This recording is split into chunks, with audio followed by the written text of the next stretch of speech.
Okay, fourth grade, welcome to the fourth week. Our story this week, we're going to do it a little bit differently. I'm going to read it to you, and then when we're finished, I'm going to teach you the comprehension skill of sequencing. And I'm going to show you in the text how the author uses sequencing to write this passage. The story is entitled Your World Up Close. It's an expository text. And if you remember, an expository text is one that is full of facts and it uses text features to help explain something. Text features, remember, are things like pictures that have captions, diagrams, maps, and it's just as important to read that information as it is the main text. You don't ever want to skip it. So this story is entitled Your World Up Close. Now, our essential question is, what can you discover when you look closely at something? So I want you to look closely at that thing that kind of looks like a diamond with a rainbow on the inside. What do you think that is if you look at it quickly? What could that be? Don't cheat by looking at the caption. All right, let's go ahead and read and see if we can find out what it is. Does the picture on the left show a diagram or a glass prism? Look closer. Take a step back. You're too close. It's a picture of a sugar crystal. This extreme close-up was taken by an electron microscope, a tool that can magnify an item to thousands of times its actual size. Pictures taken with a high-tech electron microscope are called photomicrographs. The sugar crystal on the left may look huge, but the word micro means small. We're seeing a small part of the sugar crystal up close. Photomicrography dates back to 1840 when a scientist named Alfred Denet first photographed images through a microscope. Around 1852, a German pharmacist made the first version of a camera that took photomicrographs. In 1882, Wilson Snowflake Bentley of Vermont became the first person to use a camera with a built-in microscope to take pictures of snowflakes. His photographs showed that there is no such thing as a typical snowflake. Each is unique. Nowadays, we have electron micrographs. So let's read our first caption there underneath that bowl. It says, compare these gritty grains of sugar with the magnified sugar crystal. So when we look at sugar with our naked eye, it looks like a little bunch of white specks. But when we put one of those white specks underneath of a microscope, it looks like a pretty diamond full of colors.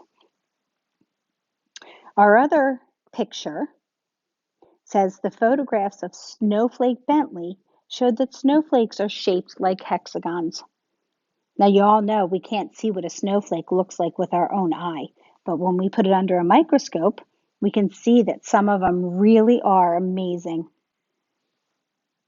Okay, let's move on. The light microscopes that you use in school are weak and do not show much detail. An electron microscope is a much more powerful tool, and it allows scientists to see things we can't see with our own eyes, such as skin cells or dust mites. The picture below is a close-up of human skin and shows the detail an electron microscope can capture. The more an image is magnified, the more detail you will see in the photograph. The most magnification that a photomicrograph can capture is about 2 million times the original image size. Magnified images have helped scientists to see what causes diseases. Over the years, scientists have learned how these diseases behave. Looking through microscopes, we have even learned what is inside a cell or how a snowflake dissolves into a drop of water. This is a human fingerprint, magnified by an electron microscope. So that's what your finger looks like. Now, sometimes when you look at your finger, you can see those little lines. But in the smaller circle, they magnified it by 1,000,000. And then when you even magnify it more, that's what it looks like up close. Scientists use electron micrographs to see how objects change over time. For example, we can look at a piece of fruit to see how it decays. First, the fruit looks fresh. After a few days, it begins to soften. Then specks of mold appear and cling to it. Days pass, and eventually the fruit is covered in mold. We can see these changes under the microscope far earlier than we can see them with just our eyes. Suppose you mingle outside on a humid day with friends. What would the sweat on your skin look like magnified? The possibilities are endless if you examine your world up close. So, look at the top up there. You see a regular strawberry and then you see one covered in mold. It says when the mold on a strawberry is looked at under an electron microscope, it resembles grapes. Kind of does look like grapes, doesn't it? Who knew? Okay, so we're going to go back to the beginning because I said the skill we're going to work on is sequencing. So this author, he laid this out in sequential order, which means that he is showing that time is going by. It is written in time order. I want you to look at the paragraph, the third one right here, that starts out with photomicrography. Look at that paragraph. What is the signal that tells you time is going by? What is he using there? Well, if you said the dates, as in 1840, 1852, and 1882, you were correct. He used dates to show sequential order, that time was going by. All right, we're going to go to the next page. Oh, I'm sorry, went too far. I want you to look at the second to last paragraph right there underneath the strawberry. Listen to me read it again and see if you can identify a couple words that are telling you that time is going by.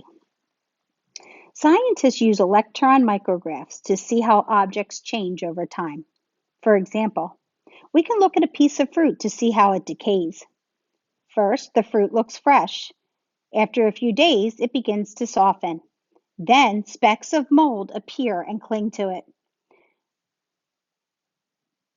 Days pass and eventually the fruit is covered in mold. We can see these changes under the microscope far earlier than we can see them with our eyes. Okay, if you said first, let me get my little pen again. If you said the word first, and then after a few days, then those are signals that are telling you that time is passing. That's how you know that the author is using sequence in his text. All right, so now what Mr. Moskal and I need you to do is to go back into Google Classroom.